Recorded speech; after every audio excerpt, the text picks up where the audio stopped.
Selamat pagi, saudara-saudara dalam Kristus. Terima kasih nih Pak Hadi dan Meven. Saya ditemani oleh istri saya, Mulyati. Kemarin diminta oleh Meven untuk sharing, sehingga Mulyati istri saya diminta untuk sharing. Mungkin Mulyati sering share-share hal-hal bagaimana menghindari COVID dan menanggulangi bila kita bermasalah. Tapi istri saya melempar kepada saya. Jadi Pak Hadi mungkin perkenalannya, saya bukan gugus tugas, tapi saya membawai namanya TTDC, tim darurat, tim penanggulangan tim tanggap darurat COVID. Karena saya harus bertanggung jawab pada hampir 2.000 karyawan di Jakarta dengan 1 head office, 2 pabrik, dan hampir 150 cabang. Jadi bagaimana kita menghadapi darurat COVID di zaman ini. Jadi saya akan mulai share materi, udah ada di Meven. Oke, terima kasih. Mungkin Meven minta tolong di slideshow aja biar lebih besar. Oke, jadi ini adalah patokan panutan yang kami buat untuk hampir 2.000 karyawan, supaya yang paling bagus adalah pencegahan. Tapi kalaupun memang ada yang kena COVID, apa yang kita mesti lakukan? Jadi COVID-19 ini penyebabnya adalah virus. Kalau kita tahu, makhluk hidup yang paling kecil di dunia ini hanya satu sel doang, namanya virus. Yang di atas adalah bakteri, jamur. Nah, itu adalah penyebab berbagai macam penyakit. Nah, virus ini pada dasarnya adalah hanya bisa diobati oleh antibodi yang diciptakan oleh tubuh kita. Jadi sampai sekarang, kalau banyak berita-berita bahwa virus COVID-19 sudah ada obatnya, itu berita-berita yang mesti kita singkapi dengan pemikiran dan keyakinan bahwa itu hanya menanggulangi. Karena obat terbaik dalam tubuh kita adalah ciptaan Tuhan sendiri. Bahwa tubuh kita yang memang diciptakan oleh Tuhan secara khusus, kalau ada zat asing masuk yang namanya virus dalam tubuh kita akan berusaha mengenalinya dan menciptakan antibodi untuk melawan virus itu. Sama juga kalau virus COVID-19 ini. Problemnya adalah kecepatan memproduksi antibodi dalam tubuh manusia berbeda-beda, dipengaruhi oleh umur, dipengaruhi oleh imunitas kita, dipengaruhi oleh kemungkinan kalau kita ada penyakit. Nah, jadi saya akan mulai slide saya, next slide. Jadi saat ini ada berita good news, ada berita jelek. Berita gembiranya adalah sebenarnya di Indonesia sendiri, ya, tingkat orang yang kesembuhan tuh sebenarnya 97%.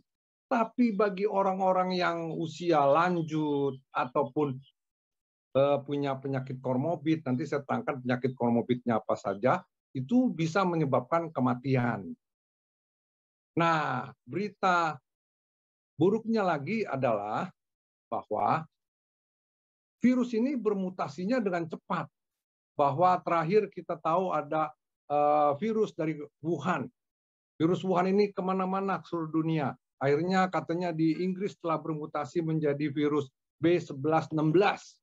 Katanya 4 kali lebih cepat menular dan mungkin lebih fatal. Artinya bisa menyebabkan tingkat kematian yang lebih besar. Akhirnya katanya virus ini bermutasi di India menjadi virus namanya B1617. Katanya 10 kali lebih menular daripada virus yang dari Inggris atau virus yang dari Wuhan. Dan katanya bisa menyebabkan 4 kali lebih menyebabkan orang masuk rumah sakit. Nah, ini adalah berita yang akhirnya kita tahu bahwa virus ini, virus dari India ini yang kemarin menyebabkan hampir 400.000 orang per hari di India terpapar dan tertular, dan menyebabkan banyak orang India yang lansia, yang punya sakit diabetes, yang punya sakit darah tinggi, yang punya sakit jantung, itu bisa menjadi parah dan menjadi meninggal. Nah, nama virus yang masuk ke Indonesia adalah virus Delta. Pada waktu virus Delta, virus COVID-16-17 Delta ini membuat berita di dunia soal India, seluruh dunia menyatakan kapal terbang dari India tidak boleh masuk ke semua negara. Tapi kan kita mendengar kabar bahwa banyak aja orang India yang datang, banyak aja problem di Indonesia. Nah, itu soal pemerintahan Indonesia lah. Tapi yang pasti adalah sejak hari Senin yang lalu, sejak minggu lalu setelah after Lebaran, katanya virus Delta sudah masuk ke Indonesia. Nggak tahu lewat mana.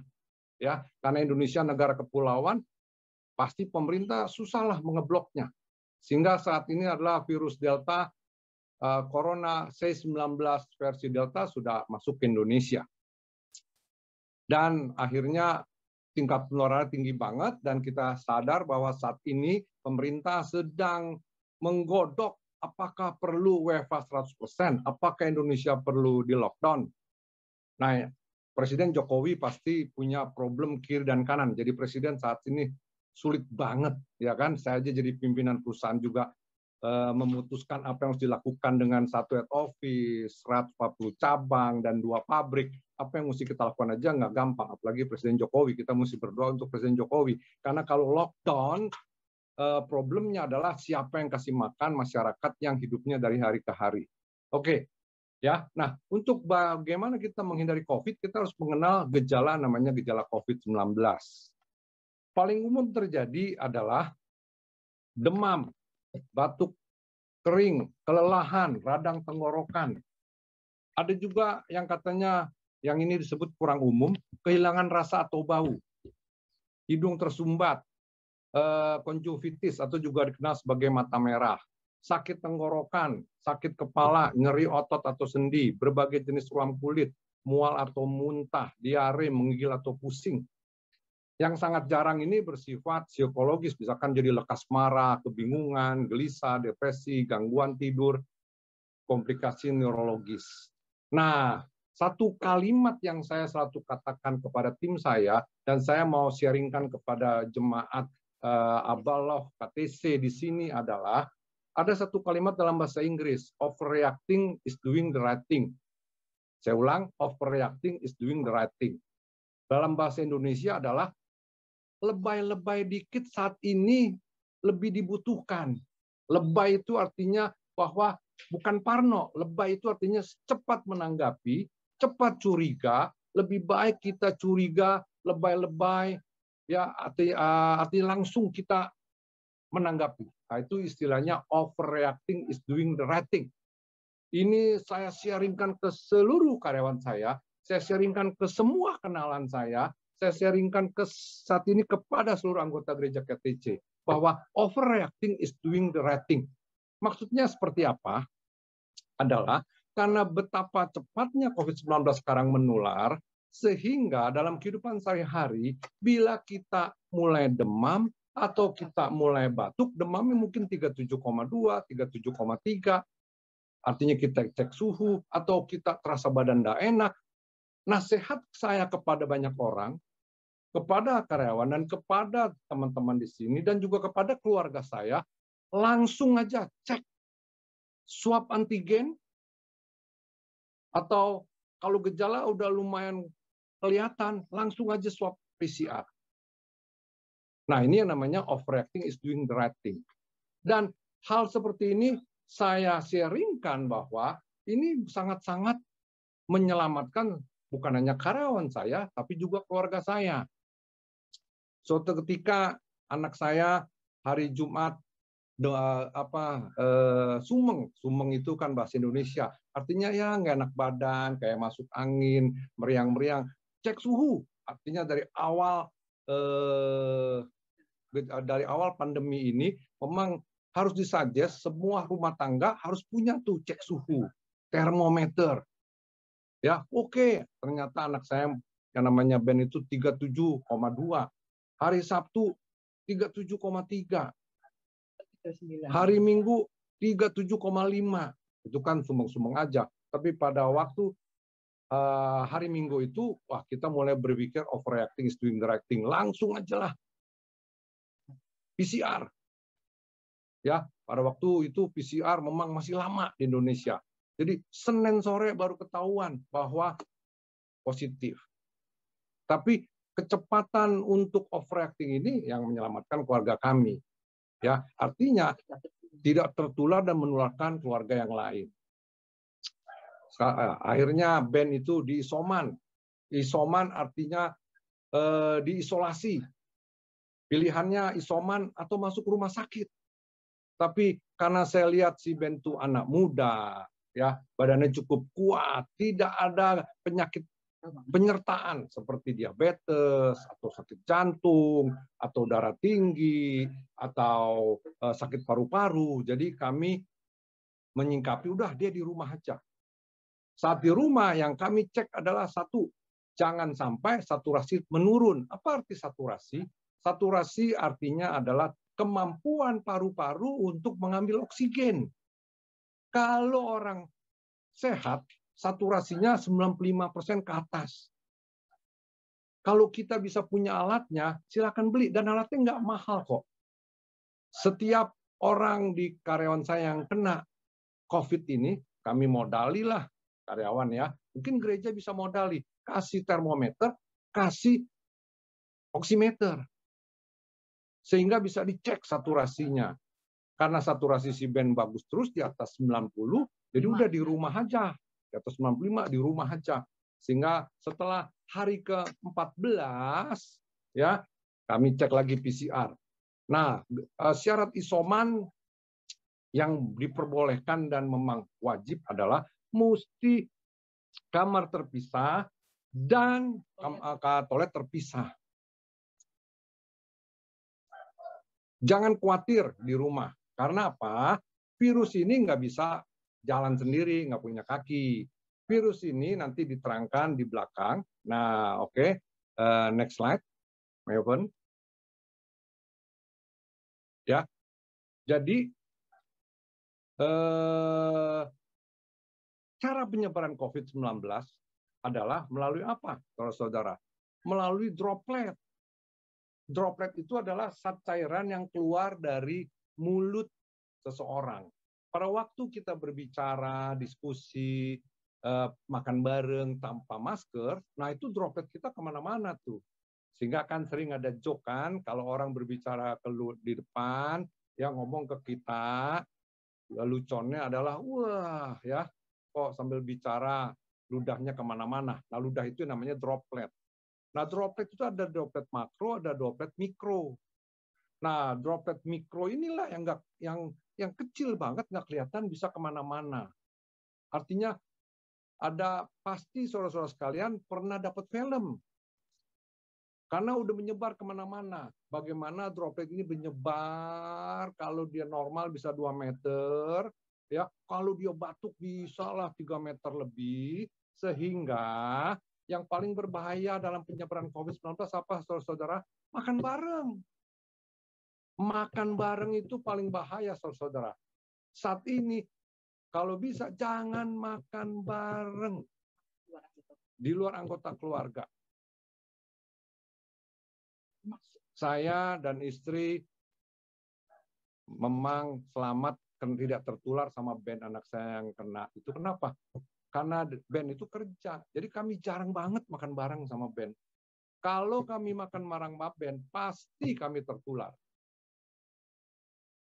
Ya, nah itu Ben. Nah, 2 minggu yang lalu, Grace, anak saya yang wanita, dia masih aktif. Namanya anak muda, nggak bisa nggak aktif. Karena dia ada kerjaan, ada bisnis. Kami udah memberitahu pada Grace protokol-protokolnya. Bahwa harus pakai masker. Ya, wajib pakai masker. Yang kedua, kalau bisa jangan makan bareng. Yang ketiga, kalaupun makan bareng harus orang dikenal dan harus di mana? Di outdoor. Saya dan Bu Mul jaga banget pokoknya sampai sekarang sebelum Delta menyebar ya sebelumnya kami tidak pernah makan di restoran yang indoor. Selalu makan di restoran yang outdoor. Kenapa saudara-saudara? Karena tingkat penularan paling tinggi adalah di mana? Saat makan bareng. Yang kedua di mana? Saat makan barengnya dalam ruangan tertutup AC. Jadi ruangan ber-AC itu adalah tempat penyebaran yang benar-benar mesti diantisipasi. Kenapa? Mikrodroplet dalam ruangan ber-AC itu bisa disedot AC, dibalikin ke ruangan, disedot AC, dibalikin ke ruangan. Ini yang saya bilang jackpot, istilah bahasa Cinanya hoki-hokian. Kalau ada super spreader, ada penderita yang OTG di sana, ya dropletnya itu disedot, dikeluarin, dibalikin lagi. Nah, satu ruangan itu kemungkinan besar bisa tertular tuh. Nah, kemarin tim saya lapor, ada sebuah perusahaan minimarket besar, kantor pusatnya, satu lantai tertular semua. Ada yang meninggal. Kenapa? Karena ruangan mereka, ruangan kerja mereka tertutup, tidak ada udara, tidak ada jendela yang bisa dibuka, sirkulasi yang baik, ya. AC berjalan terus, ya walaupun pakai masker, tapi kadang-kadang kan dalam ruangan kita minum buka masker atau snack buka masker, sehingga ya ini yang menyebabkan mereka satu ruangan itu terpapar, kena, tertular. Nah ini yang namanya hoki-hokian, karena saya punya satu karyawan, ya suaminya tuh punya tempat kerja udah WFH, mereka udah overreacting, is doing the right thing. Kantornya udah WFH semuanya, ya. Cuman diwajibin datang sebulan sekali ke kantor. Nah suaminya itu nggak tahu kenapa hokinya kurang, ya. Mungkin dia kurang berdoa atau kurang beriman, tapi saya yakin bahwa ini ada hal yang kita tidak tahu. Dia datang ke kantor sebulan sekali. Pas datang ke kantor, ternyata di kantornya itu ada dideteksi orang yang penderita COVID. Sehingga satu ruangan di swab. Dia kena tertular. Dia tertular. Akhirnya mesti isoman 14 hari. Kebetulan dia muda, tidak ada penyakit penyertaan. Jadi dia bisa selamat. Tapi pembantunya tertular. Anggota rumah tangga. Tapi ada juga yang namanya berkat Tuhan atau hoki atau jackpot. Karyawan saya yang jadi istrinya negatif. Anaknya juga negatif. Jadi yang kena suaminya dan anggota rumah tangganya. Nah, setelah sembuh, ya, karena ada kewajiban sebulan sekali datang ke kantornya, dia datang lagi ke kantornya. Pas datang ke kantornya, ya setelah sembuh nih ya, ternyata dalam kantornya tuh ada lagi yang diduga COVID. Satu ruangan semua di-swab lagi. Jackpot atau kurang hoki atau apalah kita sebut ya, karena nama penyebab dia positif lagi. Kena yang kedua kalinya. Ini untuk menjawab pertanyaan dari teman-teman, apakah orang yang udah kena COVID bisa kena lagi nggak gitu ya? Dia kena lagi, tertular lagi. Dan karyawan saya menjadi istrinya dicek negatif lagi, anaknya negatif lagi. Ya, kemungkinan ini yang namanya kontak erat. Artinya penularan ini selain dari droplet adalah kontak fisik dengan penderita. Adalah menyentuh, berjabat tangan, cipika-cipiki. Nah, ini yang bahaya. Ya, yang kita makanya sekarang dilaranglah bersentuhan. Makanya mustilah sering cuci tangan.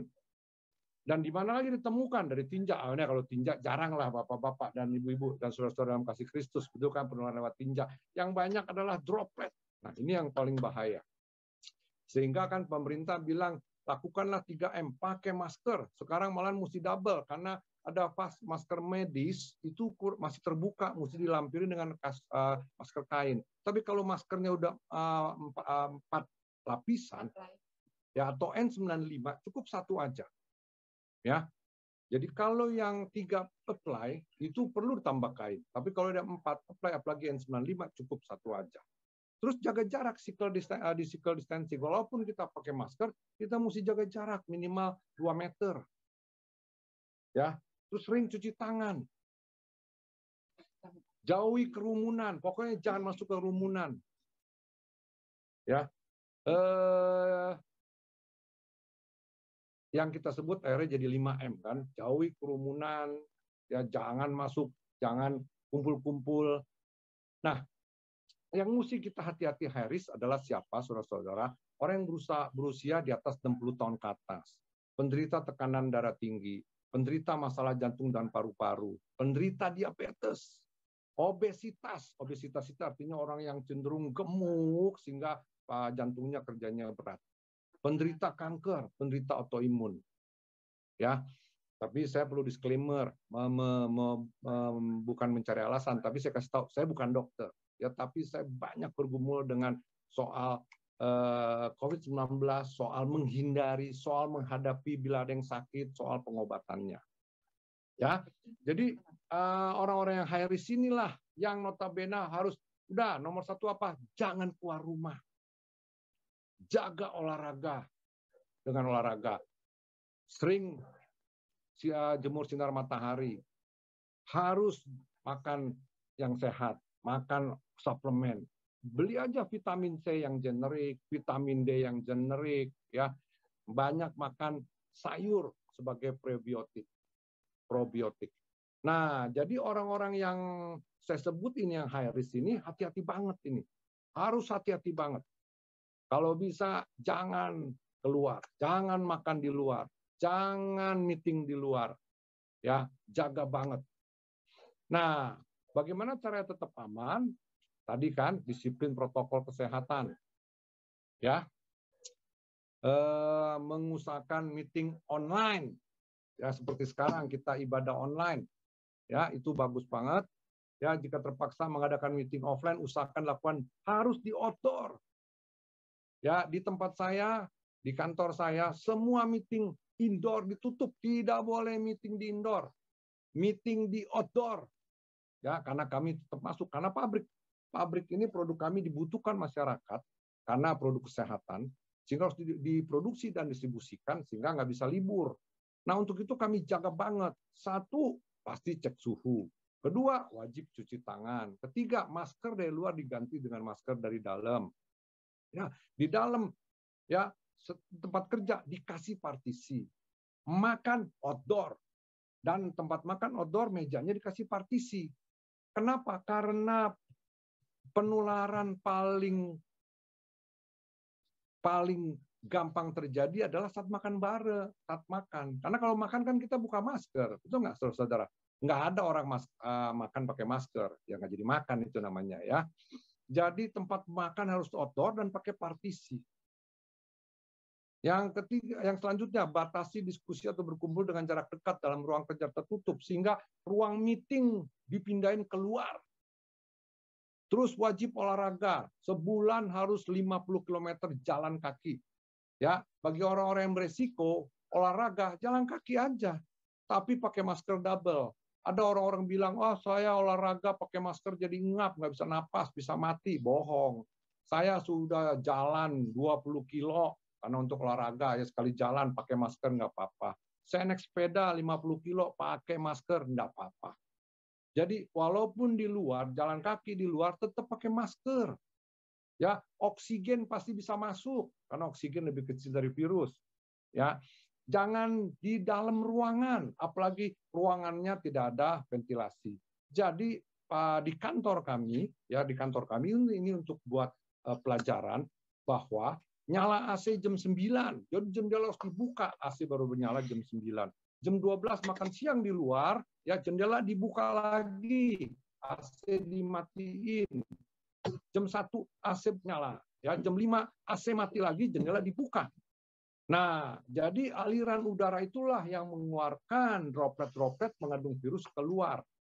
Mungkin ada yang tanya, Pak, kalau droplet nempel di meja, di kertas bagaimana? Jadi gini, droplet, ya tempat hidupnya virus COVID-19, Kalau dropletnya kering, ya virusnya mati.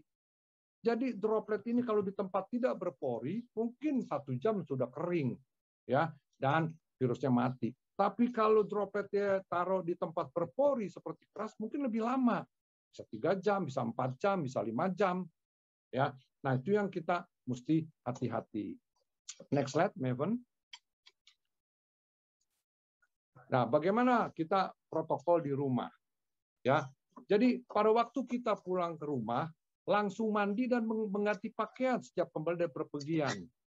Nah, di rumah saya, Bu Mulyati ini parno. Jadinya apa?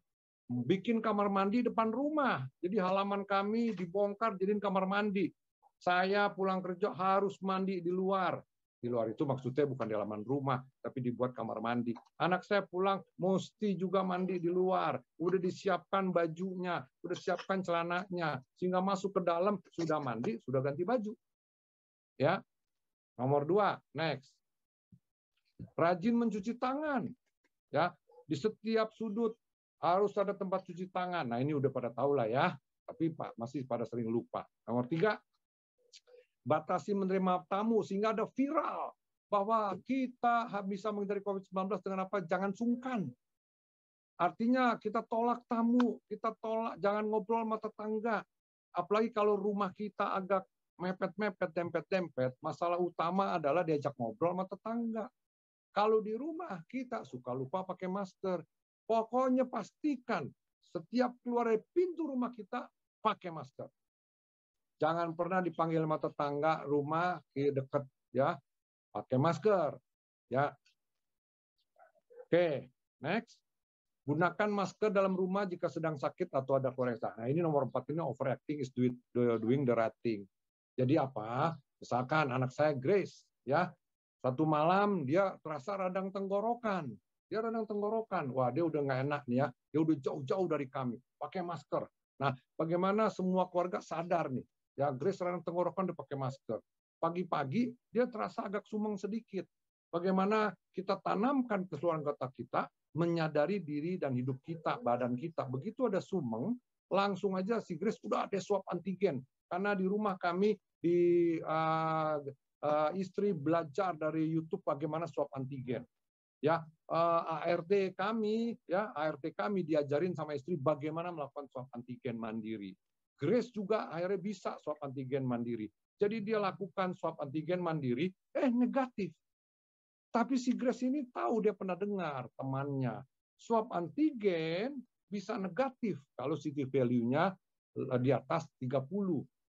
Nah, dia kok merasa badan nggak enak, swab antigen negatif, langsung dia pergi sendiri naik mobil untuk PCR. Nah, inilah hal-hal yang penting kita harus membuat seluruh anggota kita sadar, anggota keluarga kita. Jangan hanya kita yang sadar, tapi istri kita harus sadar, anak kita harus sadar. Ya, anak saya pergi tanpa pamit ke saya sama istri saya. Istri saya udah protes, Mon, itu anak lu kok kurang ajar betul ya.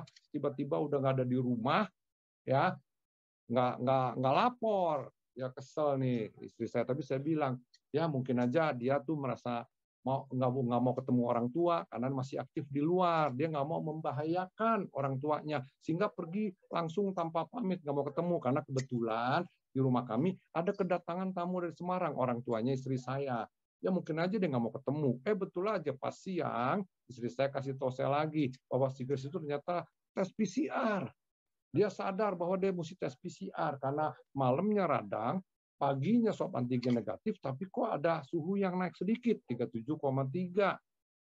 Ini yang disebut overreacting is doing the right thing. Kita mesti tanamkan seluruh anggota kita, teman-teman kita, anggota gereja soal overreacting is doing the right thing. Saat ini yang mengherankan, banyak anak muda yang tiba-tiba menjadi parah dan meninggal. Kenapa? Karena anak muda itu suka tidak overreacting. Anak muda ada radang tenggorokan, diem aja. Anak muda demam sedikit sumeng, diem aja. Berhari-hari sumeng. Akhirnya jadi berat. Begitu masuk rumah sakit, paru-parunya sudah putih. Paru-paru sudah putih artinya apa? Bahwa paru-parunya itu udah banyak air. Terjadi yang namanya peradangan. Terjadi namanya badai sitokin. Akhirnya sudah berat, akhirnya meninggal. Ini yang mesti hati-hati banget. Kita mesti tanamkan soal overreacting is doing the right thing. Akhirnya malam harinya datang hasilnya bahwa Grace itu positif. Ya, positif karena CT value-nya tinggi, swab antigen tidak bisa mendeteksi. Tapi PCR bisa mendeteksi. Sebenarnya sih apa sih bedanya tes swab antigen dengan swab PCR?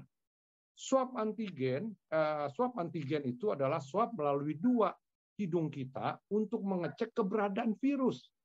Kalau virus ada di hidung kita, ada di tenggorokan kita, pasti terdeteksi. Tapi namanya alat, kalau virusnya masih sedikit, bermultiplikasi dalam tubuhnya, artinya gini, virus itu berkembang biak dengan bermultiplikasi. Dulu zaman virus Wuhan, ya bermultiplikasinya mungkin nggak terlalu cepat, tapi virus Delta ini bermultiplikasinya cepat banget, gitu loh. Cepat bertambah, karena dia makin ganas. Artinya makin ganas, dia bermultiplikasinya makin cepat. Ya, kalau kita bikin komsel bermultiplikasi bagus, betul kan? Ya, harus cepat itu komsel bermultiplikasi, menangkan jiwa, kompak harus multiplikasi itu bagus. Tapi kalau virus bermultiplikasi itu berbahaya. Katanya dia 4 kali lebih cepat bermultiplikasi daripada virus Wuhan. Nah, swab antigen itu bagus untuk screening. Screening artinya overreacting is doing the right thing. Apapun yang terjadi kita swab antigen. Kalau kita nggak bisa lakukan, coba latihan swab antigen mandiri. Dan swab antigen ini bisa dibeli, harganya 45.000, 50.000. Ya. Nah, akhirnya Grace itu dengan PCR positif. PCR itu apa? PCR itu adalah di swab. Di swab itu artinya dimasukin kapas, ya, di hidung, 2 hidung dan tenggorokan. Dan PCR itu adalah mengecek keberadaan DNA, jejaknya virus. Jadi PCR ini paling diakui oleh Kemenkes, diakui oleh WHO, dan diakui oleh semua rumah sakit. Bahwa orang kalau PCR-nya positif, pasti dia positif. Karena dia jejak negatif, ada jejak, artinya DNA-nya virus yang dicek. Jadi dia lebih akurasinya tinggi, 99,5%. Ya, jadi itulah bedanya antara swab antigen dengan swab PCR. Ya, nah, jadi nomor 4 gunakan masker dalam rumah, itu yang terjadi sama Grace. Ya, Grace itu akhirnya positif, tapi karena dia sadar diri, dia overreacting is doing the right thing, dan kami jaga jarak banget, terutama orang tua, ya, karena kan saya sama istri udah tua nih ya, hampir 60, ya, jadinya kami betul-betul terus terang memang akhirnya antar keluarga pun jarang makan bareng, ya, kalaupun makan bareng, kumpul karena mau sharing, di mana? Di luar ruangan. Dan kami ternyata hari Selasa dia positif, hari Minggu kami makan bareng, tapi kami pilih outdoor. Meja terpisah orang tua dengan anak muda. Ini yang membuat kami selamat. Kami tidak tertular. Kami mengucap syukur, memuji Tuhan bahwa Ben kena, kami tidak tertular. Grace kena, kami tidak tertular. Karena banyak kejadian. Satu anak muda tertular, satu keluarga tertular. Baru saja istri saya terima WA bahwa ada teman butuh paket obat di Semarang karena satu keluarga 6 orang tertular semuanya. Sehingga nomor 4 ini jangan sungkan, gunakan masker dalam rumah jika sedang sakit atau keluarga sakit. Tekankan ke seluruh anggota keluarga soal overreacting is doing the right thing ini. Ya, nomor 5 kan kita udah pernah dengar, mengurangi, meminimalisasi aktivitas keluar rumah. Nah, ini pemerintah Jokowi sedang menggodok bahwa mau di lockdown nih. Jakarta terutama, ya, semua kantor mesti WFH 100%. Nah, inilah protokol di rumah. Next slide. Nah, bagaimana? Itu tadi menghindari, mencegah lebih baik daripada mengobati. Kita harus mencegah mati-matian. Ya, salah satu program pemerintah untuk mencegah adalah vaksin. Jadi di sini teman-teman segereja, teman-teman kekasih dalam kasih Kristus, vaksin, vaksin, vaksin. Ikut program pemerintah. Ya, lebih baik vaksin. Nah, ada yang menyatakan vaksin Sinovac dan Sinovac itu apa sih?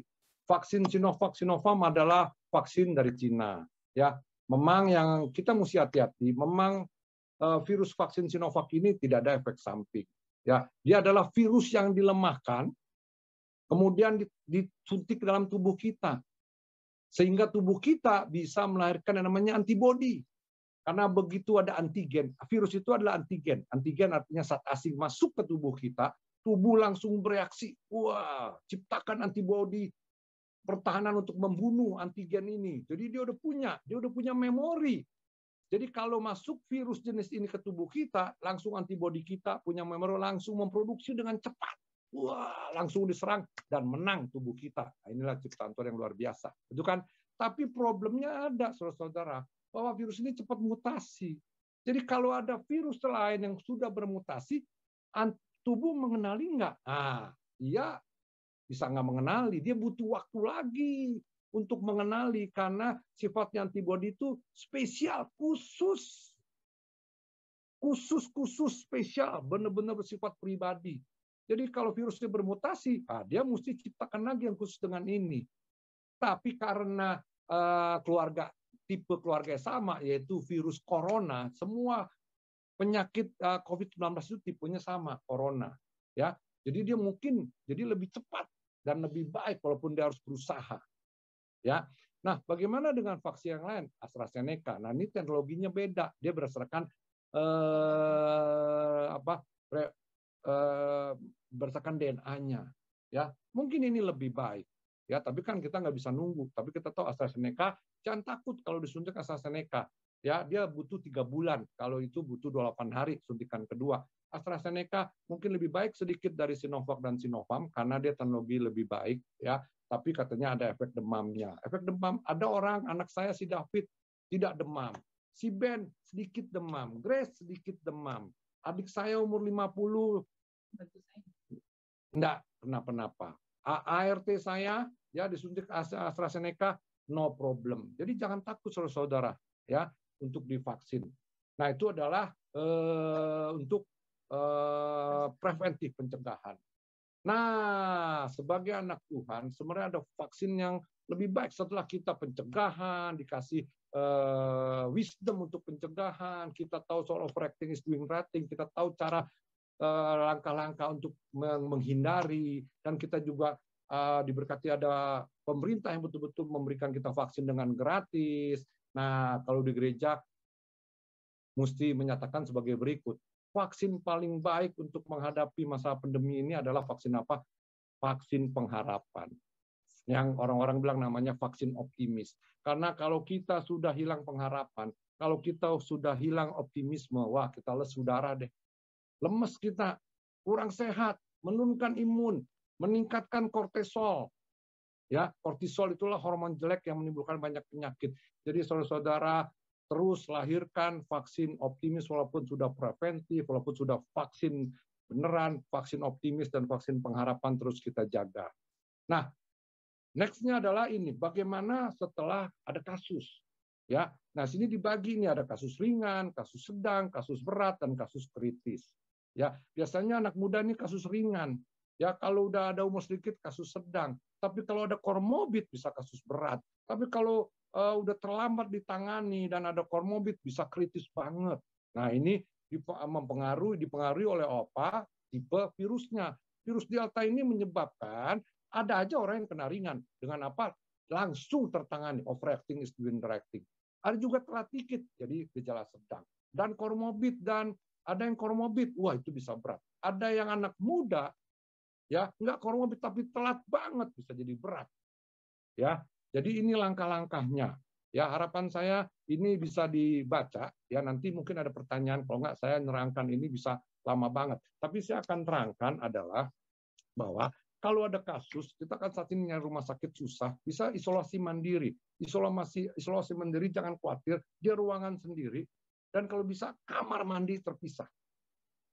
Ya, itu relatif aman. Artinya apa? Kita kasih makanan tiap pagi, siang dan malam, ya piringnya kita cuci aja pakai sabun. Karena COVID-19 ini dengan sabun aja udah mati. Ya, yang ngasih itu pakailah masker dan sarung tangan, taruh di depan meja dia. Nanti makanannya dia ambil. Ya, pengobatannya apa? Nanti di belakang ada pengobatan-pengobatan untuk paket ringan dan sedang, ya. Dan kalau berat, artinya saturasinya tingkat oksigennya turun di 90%, wajib masuk ke rumah sakit karena kemungkinan kita nggak punya tabung oksigen, ya. Nah, pokoknya harus betul-betul masuk rumah sakit karena rumah tangga nggak bisa nanganinya. Dan inilah yang problem pemerintah bahwa kamar-kamar rumah sakit udah penuh semua. Nah, ini apa yang dilakukan oleh pemerintah kita tunggu karena ini perlu dihadapi, ya, soal kasus kalau berat dan kritis. Oke, next slide. Next slide. Nah, ini obatnya, ya. Artinya begitu ada yang positif, langsung saya perintahkan, ya, kalau di karyawan saya dia langsung isoman. Kalau nggak ada isoman kamar mandi dan kamar terpisah, ya, karena dia tidur kamarnya sendiri, dia tidur di kamar sama keluarganya, nggak ada kamar terpisah. Ya, kami dorong, kami carikan kos atau hotel atau apartemen. Ya, obatnya adalah ini asitromisin. Asitromisin sebenarnya bukan antiviral. Asitromisin adalah antibakteri, anti radang tenggorokan. Jadi seringkali COVID-19 yang menyerang terjadilah infeksi lanjutan karena bakteri. Nah, asitromisin ini adalah obat radang paru yang paling baik. Ya, ada eritromisin, ada asitromisin, ada klaritromisin. Asitromisin ini generik, ya, mesti diberikan sampai 7 hari, 1 kali 1 kaplet, ya. Terus kemudian kasihlah vitamin C untuk meningkatkan daya tahan tubuh. Mereknya apa aja, ya, karena ini untuk kantor. Di Kalbe jadinya ada Josie 1000, Sonsi, Hevit C. Nah, ini dari silakan beli vitamin C apa aja. Vitamin D3, bahwa ternyata kandungan D3 orang Indonesia itu rendah, mesti ditingkatkan dengan minum D3 setiap hari, ya, dengan jemur matahari. Ya, silakan beli vitamin apa D yang mana aja karena sekarang udah banyak di pasar. Ya, vitamin E. Kemudian antiviral, oseltamivir, ini generik, ya, dosisnya per 150 mg. Kalau nama brandnya namanya Fluvir, ya, silakan cari oseltamivir.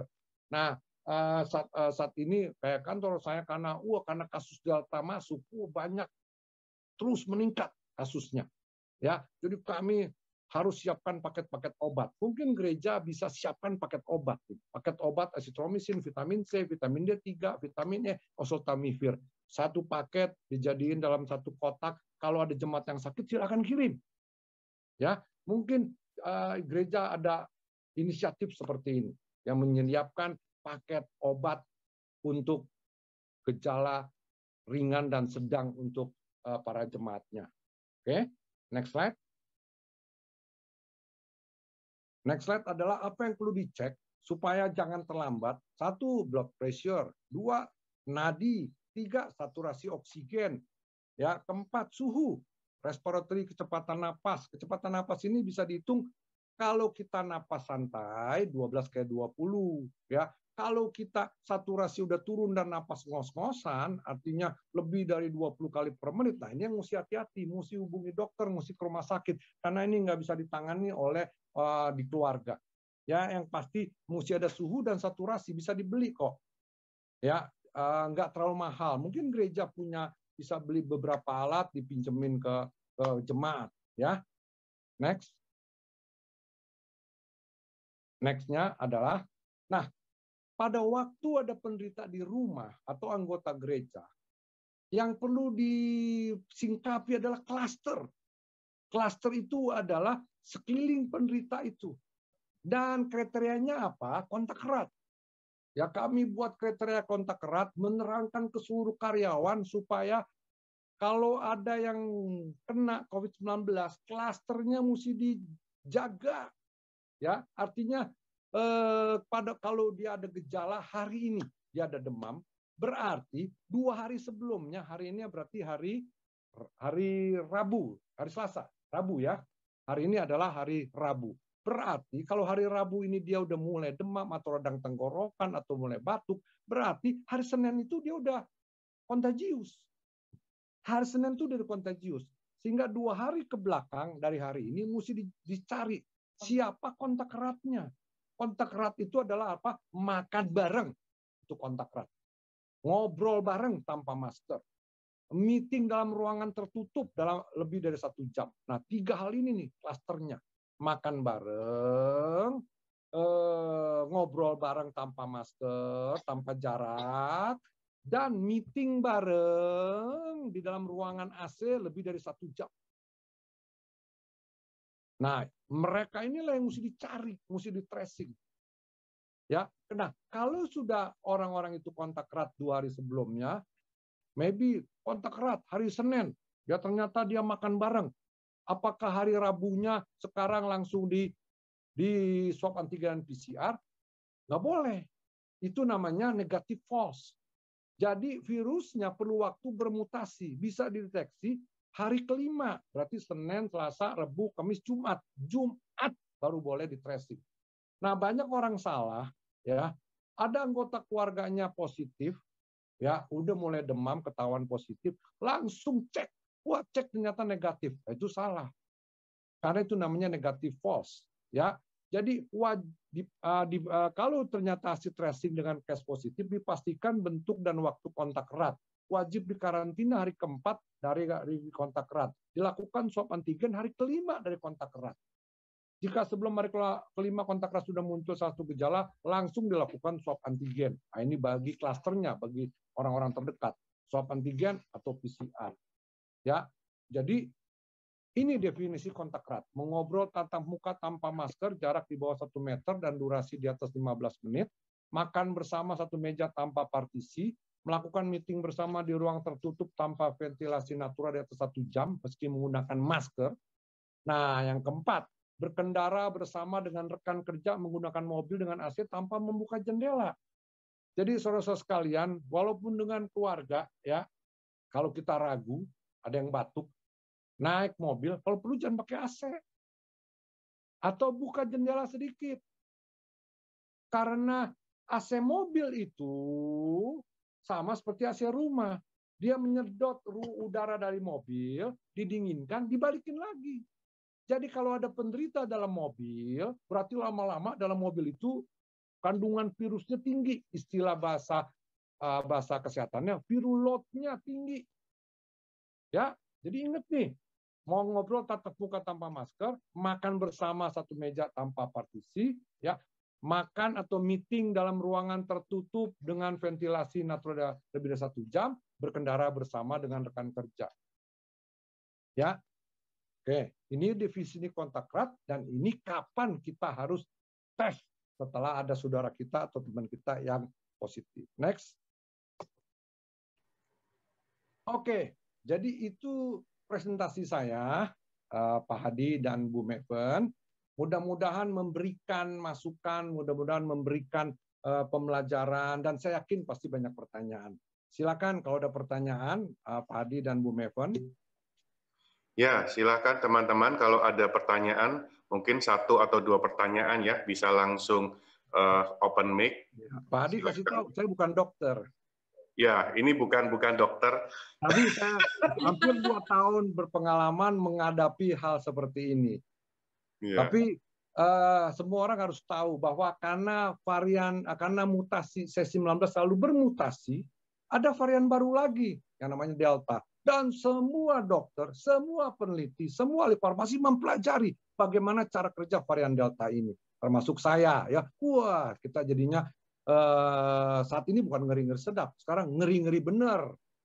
Ya, karena kasus yang meningkat dengan cepat di Indonesia, dengan rumah sakit makin penuh, sehingga menurut saya gereja mesti ada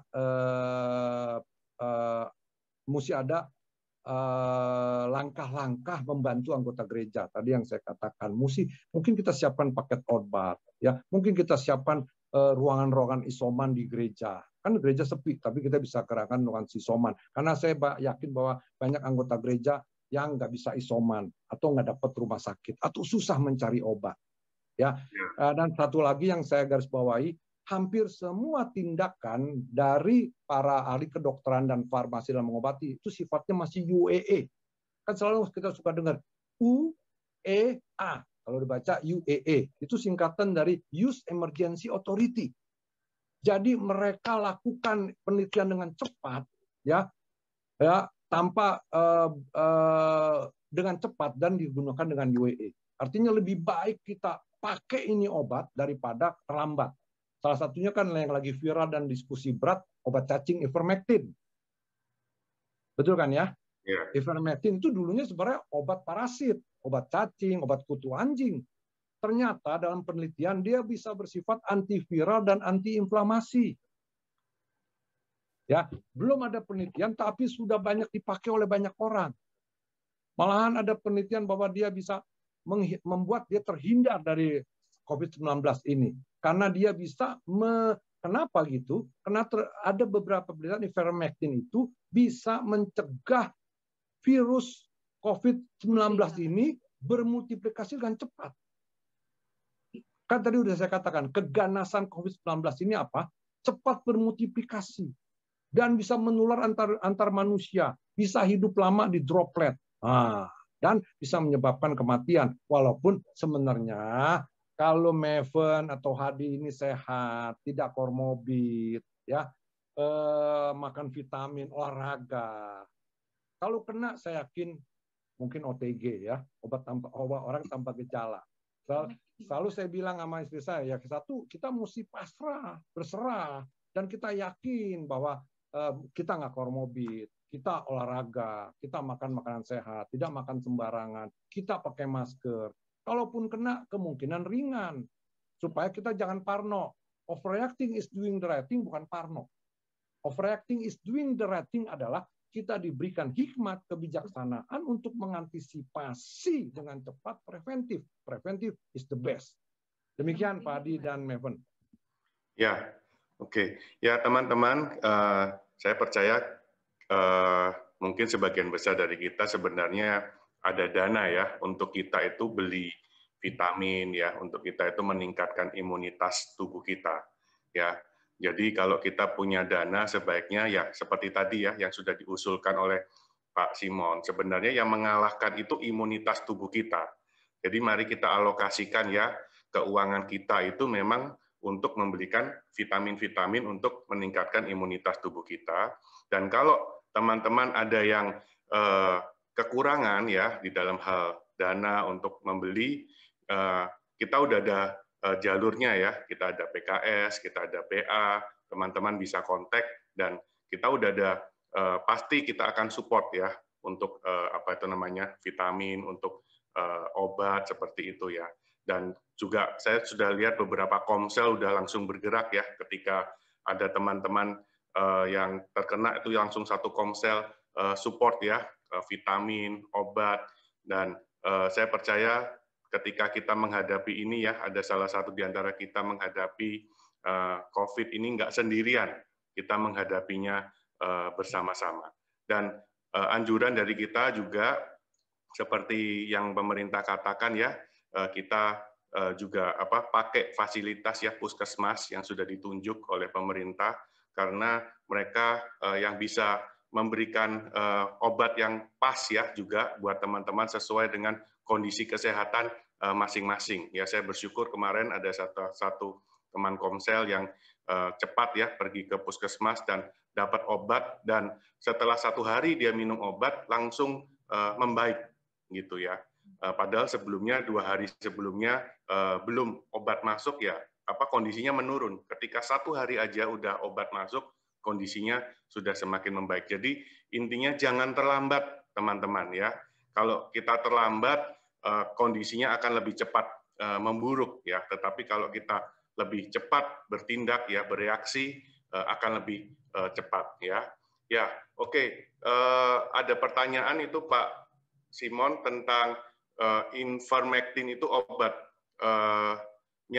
keras atau enggak, terus apakah bisa buat pencegahan atau tidak ivermectin dan efek sampingnya Pak? Oke, jadi kan memang banyak pertanyaan karena lagi viral soal ivermectin ya. Kemarin pada waktu Grace sakit, terbukti positif, kami minta resep dari dokter Christina depan kami. Wah, dia kasih tuh salah satunya ivermectin. Saya, istri berinisiatif nanya ke dokter perusahaan. Dokternya bilang, wah ivermectin itu janganlah. Kalau memangnya ringan, jangan dikasih ivermectin. Saya setuju sama istri. Karena anak saya ringan, nggak usah makan ivermectin. Kalau mau tahu apa sih efek samping dari ivermectin, jadi gini, kalau obat itu ada tiga kriteria. Dol hijau, kalau kita perhatikan beli obat dol hijau ada dot warna hijau, itu artinya obat itu ringan, efek sampingnya kurang. Tidak ada obat yang tidak ada efek samping. Ya, tapi dibagi sama pemerintah Badan POM 3. Hijau, biru, dan merah. Dan ada satu lagi yang keempat, OKT, obat keras terbatas. Kalau hijau, efek samping sedikit. Kalau biru, efek samping agak banyak. Kalau merah, efek sampingnya banyak. Mesti dibeli dengan resep dokter. Ivermectin ini dotnya merah. Jadi mesti dibeli dengan resep dokter atau konsultasi sama dokter. Jangan sembarangan. Viral di mana-mana, udah tiap hari makan ivermectin. Hati-hati. Ya, bisa baca di Google apa, ketik aja di Google. Efek samping ivermectin itu nongol tuh. Ya, nongol. Ya. Nah, jadi tadi ada yang nanya, kalau begitu Pak, saya mau tiap hari sekarang makan ivermectin. Ya jangan, betul kan? Konsultasi sama dokter. Makanya saya bilang, saya bukan dokter, betul kan? Ya, terus ada yang bilang, Pak, saya positif ringan, nggak usah ivermectin.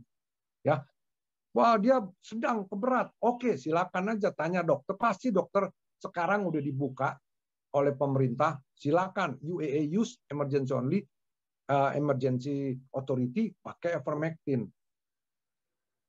Ya, jadi ini jawaban saya. Kenapa? Coba cek aja. Kalau obat cacing Combantrin. Combantrin itu obat cacing, tapi isinya lain. Ivermectin itu generik. Combantrin isinya piperacin citrat. Boleh diminum setahun 2 kali. Betul kan?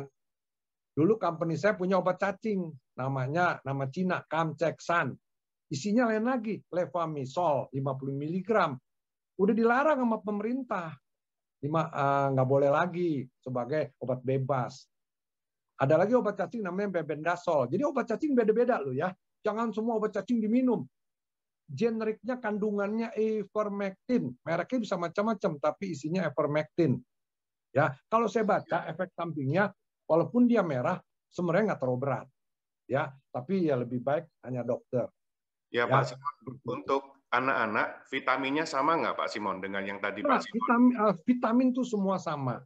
Ya kalau di tempat saya ada vitamin C, ada vitamin D. Ya kalau gereja butuh nanti bisa kita kirim ke gereja supaya gereja bisa bagikan ke seluruh jemaat. Artinya jemaat yang membutuhkan. Kalau jemaat yang punya duit silakan beli sendiri. Tapi jemaat yang memang membutuhkan mungkin Hadi saya bisa kirimin. Wow, ya, makasih. Vitamin C, vitamin D. Ya. Ya. Nah, Pak, kalau misalnya satu rumah ya 4 orang, 2 positif, 2 negatif, boleh nggak yang 2 positif itu satu kamar, Pak? Jadi gini, pemerintah sudah menyatakan kalau satu keluarga positif masuk Wisma Atlet satu kamar, Ya, nggak jadi apa-apa boleh. satu kamar, karena kan dia satu keluarga pasti tipe virusnya sama, ya tidak berbeda, ya boleh silakan satu kamar, malahan tapi mesti hati-hati kalau dia komorbid, kalau dia diabetes, nah ini bahaya ya, dia juga kamarnya artinya dia perlu masuk kamar ICU atau kamar yang ada ventilator, betul kan? Tapi kalau gejalanya sama, ringan dan sedang, satu kamar aja enggak apa-apa. Terus harus masker nggak Pak kalau 2 positif dalam satu kamar? Kagak dong, kan dua-duanya sudah menjadi satu spesies. Yaitu apa? Dia dalam tubuhnya mengandung COVID-19. Ya, dia jadi nggak bisa saling menulari lagi. Jadi nggak usah pakai, bisa tidur bareng, pelukan bareng, silakan aja, ya apa-apa. Ya, oke. Terus ada yang tanya nih Pak terakhir ya, Lianhua bagaimana Pak? Jadi gini, Lianhua itu adalah obat, istilahnya TSM lah ya. TSM itu kan obat herbal Cina. Ya. Nah, Lianhua itu sebenarnya seperti obat flu biasa. Artinya dia mengandung, dia salah satu hal yang akhirnya dilarang oleh pemerintah Indonesia, mengandung salah satu epedrin. Epedrin itu bagus untuk melancarkan jalan napas. Kalau orang yang kena asma, itu salah satu obatnya adalah epedrin. Ya. Nah, tapi kan Lianhua ternyata banyak orang make berkelanjutan lebih dari 7 hari, ini berbahaya karena bisa menyebabkan efek samping macam-macam. Akhirnya kan dilarang oleh pemerintah. Actually ini Lianhua udah dilarang sama pemerintah. Artinya, Lianhua itu bukan obat virus. Dia mengobati simptom. Jadi jangan salah. Virus tidak ada obatnya. Obat terbaik adalah antibodi kita. Virus bisa dipreventif COVID-19 dengan vaksin. Ya, dengan vaksin. Vaksin itu menyebabkan tubuh kita siap mengelahirkan antibodi melawan virus kalau masuk atau meringankan. Ya, nah, jadi itu menurut saya karena udah dilarang pemerintah ya Lianhua kita mesti hati-hati. Kenapa? Saya pernah ke Cina. Orang Cina itu memang untuk mendukung obat herbalnya, kadang-kadang dia campur dengan obat kimia. Di Indonesia tuh terlarang. Natural, herbal, nggak boleh dengan sintetik. Sintetik. Ya, jangan bilang kimia, semuanya kimia. Natural dan sintetik di Indonesia dilarang. Tapi kalau di Cina diperbolehkan. Nah, ini yang berbahaya. Ya, jadi menurut saya harus dikasih tahu Lianhua bukan membunuh virus. Lianhua bukan mengobati virus. Lianhua itu untuk obat flu. Lianhua itu untuk obat radang tenggorokan. Lianhua itu untuk melancarkan jalan napas. Jadi percuma kalau kena COVID-19 makan Lianhua. Asitromisin udah cukup. Vitamin-vitamin udah cukup. Oseltamivir udah cukup. Ya.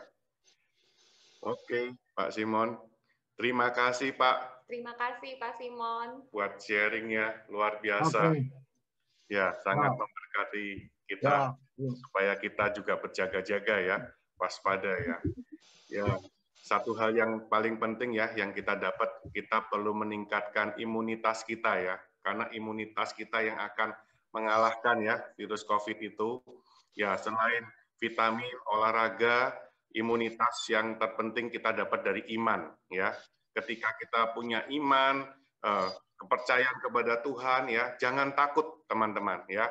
Ketika kita diserang ketakutan, kekhawatiran ya, itu akan menurunkan imunitas kita. Kita percaya Tuhan berdaulat, Tuhan pegang kendali atas hidup kita. Kalau Tuhan bilang masih lanjut, lanjut teman-teman. Kalau Tuhan bilang sudah selesai, ya kita bersyukur. Mati adalah keuntungan, hidup adalah Kristus, dan ketika kita hidup, kita terus memberikan buah.